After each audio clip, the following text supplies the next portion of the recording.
జంగారెడ్డిగూడెం మండలం మంగిశెట్టిగూడెం ప్రాథమికోన్నత పాఠశాల ప్రధాన ఉపాధ్యాయులు ఎమ్మెల్యే శశికుమార్ తనయ ఐశ్వర్య వివాహ మహోత్సవ కార్యక్రమానికి రాష్ట్ర ఎస్సీ/ఎస్టీ కమిషన్ చైర్మన్ జవహర్ విచ్చేశారు.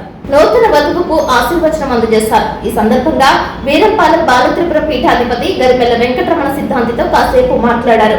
ఈ కార్యక్రమానికి విచ్చేసిన జవహర్ ను ఆయన ఘనంగా సత్కరించారు. రాష్ట్రంలో జరుగుతున్న పాలన గురించి మీడియాతో మాట్లాడారు. వివిధ శాఖలకు చెందిన అధికారులు ఆయనను మర్యాదపూర్వకంగా కలుసుకున్నారు. ఈ కార్యక్రమంలో ఆర్డీఓ రమణ, తహసీల్దార్ శివజ్యోతి, మధ్య చైర్మన్ డాక్టర్ రాజన సత్యనారాయణ, ముత్యాలమ్మ తల్లి ఆలయ చైర్మన్ బగులశెట్టి మురళీకృష్ణ, విజయదుర్గాదేవి ఆలయ చైర్మన్ మారిశెట్టి రాధాకృష్ణ, నూకాలమ్మ తల్లి ఆలయ చైర్మన్ కోకిన నాగేశ్వరరావు తదితరులు ఆయనను సత్కరించారు. వీరంపాలెం శైవ పీఠాధిపతి వెంకటరమణ సిద్ధాంతిని జవహర్ సత్కరించారు. ఈ కార్యక్రమంలో పలువురు పాల్గొన్నారు.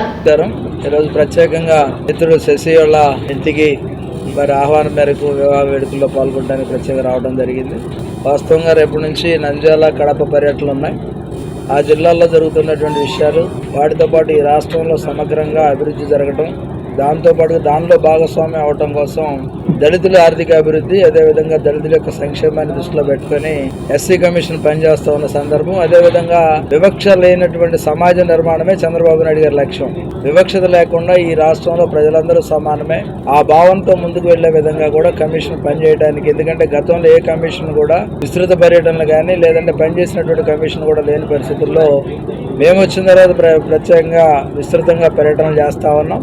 పర్టికులర్గా ఎవరైనా సరే బాధితులు నేరుగా మా దగ్గరకు వచ్చిన తర్వాత అధికారులు ఇచ్చేటటువంటి సమాచారం, బాధితులు ఇచ్చిన అర్జీ రెండూ పోల్చుకొని ఏదైనా తేడా ఉంటే కమిషన్ కూడా ప్రత్యేకంగా అక్కడ నిజ నిర్ధారణకు పంపడం జరుగుతూ ఉంది. ఇది వినూత్నంగా మేము చేస్తా ఉన్నాం. కమిటీ మెంబర్స్ ఇచ్చినటువంటి ఏదైతే రిపోర్ట్స్ ఉన్నాయో ఆ రిపోర్ట్స్ ఆధారంగా అధికారులను కూడా ఆదేశించి సత్వర న్యాయం, సామాజిక న్యాయం రెండూ కూడా జరగాలనేదే కమిషన్ యొక్క లక్ష్యంగా ముందుకు వెళ్తా ఉన్నాం. దాంతోపాటు ఈ మధ్య కాలంలో చూస్తూ ఉన్నాం, రాజకీయ నాయకులు విస్తృతంగా మాట్లాడటం వల్ల, విపరీతంగా మాట్లాడటం వల్ల అనేక అపార్థాలు జరుగుతూ ఉన్నాయి. దానివల్ల ఏంటంటే వివక్షత అనేది ఏ రూపంగా ఉండొచ్చు. బాడీ షేమింగ్ కూడా వివక్ష కింద వస్తుంది. అదేవిధంగా సమన్వయం పాటించాల్సినటువంటి రాజకీయ నాయకులు సమన్వయంతో ఉండమని కూడా కోరుతా ఉన్నాం. వ్యక్తిగత దూషణలు ఎవరికి కూడా సరికాదని కమిషన్ ద్వారా కూడా సూచన చేస్తా ఉన్నాం.